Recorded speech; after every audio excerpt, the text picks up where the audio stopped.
In the village of Kirin Hollow, there's a well that never empties.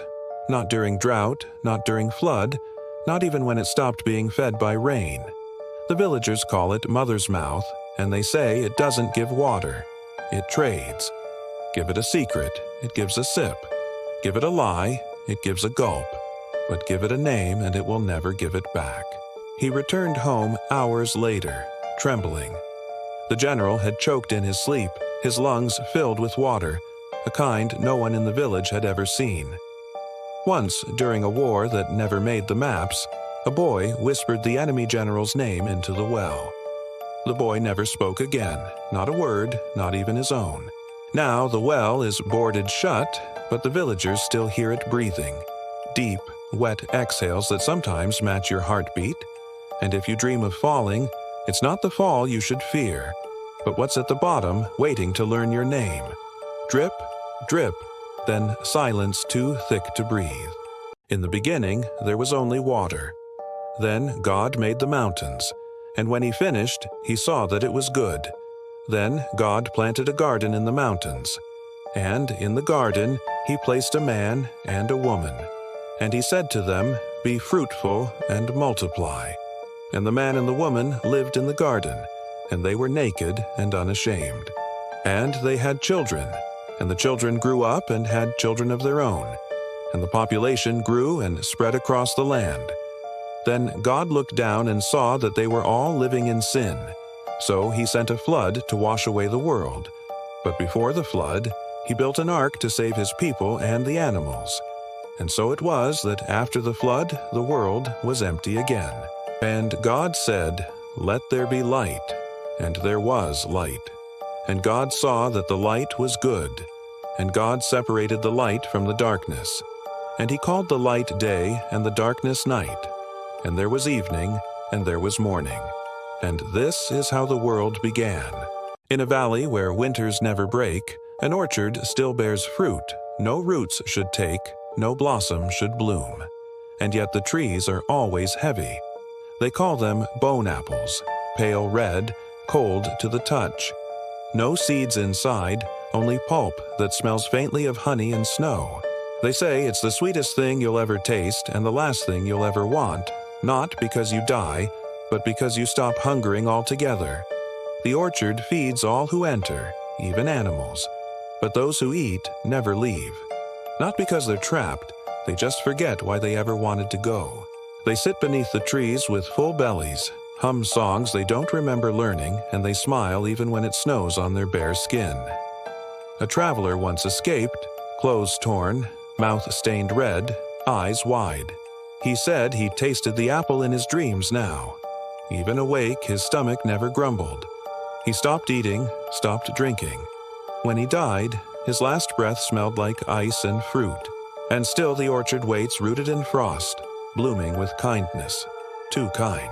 In the beginning, there was only water. Then God made the mountains and the valleys. And in one valley, he placed a town. He made the streets so straight that no GPS could plot them. He made the houses with shutters that glowed red behind drawn blinds, and he made the people who lived there forget how to sleep. On the seventh day, the rain stopped, but the dreams didn't. The people awoke and they couldn't stop muttering names they'd never heard before.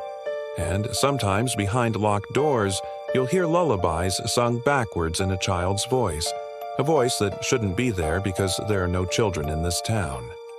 They say it started after a thunderstorm that lasted 6 days, but they leave forgetting things. Their names, their voices, the color of their mother's eyes.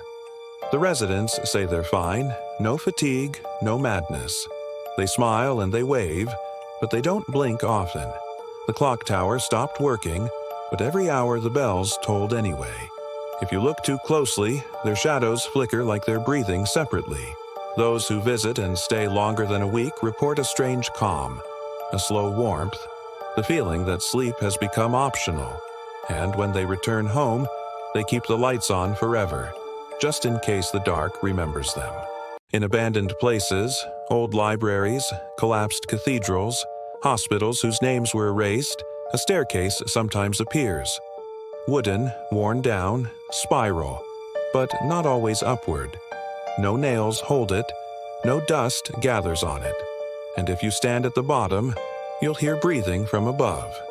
Not fast, not loud, just pacing. Patient, waiting. A boy once climbed it. He counted every step, 84 up, 84 down. But when he reached the bottom, his shoes were wet and he'd forgotten his own name. He only remembered the number. He wrote it on his wall every night until the scratching noise started beneath his floorboards. Because the staircase is listening and it remembers who didn't make it back. Some say the staircase doesn't lead anywhere. It returns, it pulls off the year, it peels your memories, it climbs you.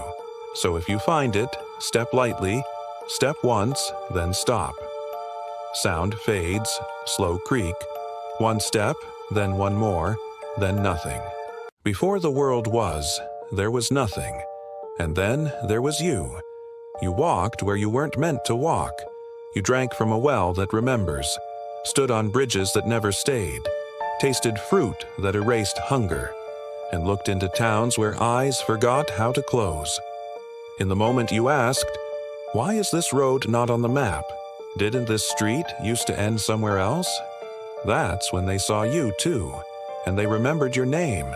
You climbed stairs that led inward, and now you're here. But the curse was never in the places. It was in the noticing. No curse touches you unless you touch back. No legend lingers unless someone listens. And you listened. You followed the whispers, marked the doorways. You're cartographed, folded into the map beneath the map, the one no one talks about, the one that only opens when you're asleep. Let the silence fill your lungs like fog. You asked for stories. They gave you places, and every one of them remembers you now. So if your lights flicker or you dream in places you've never been, you're not cursed.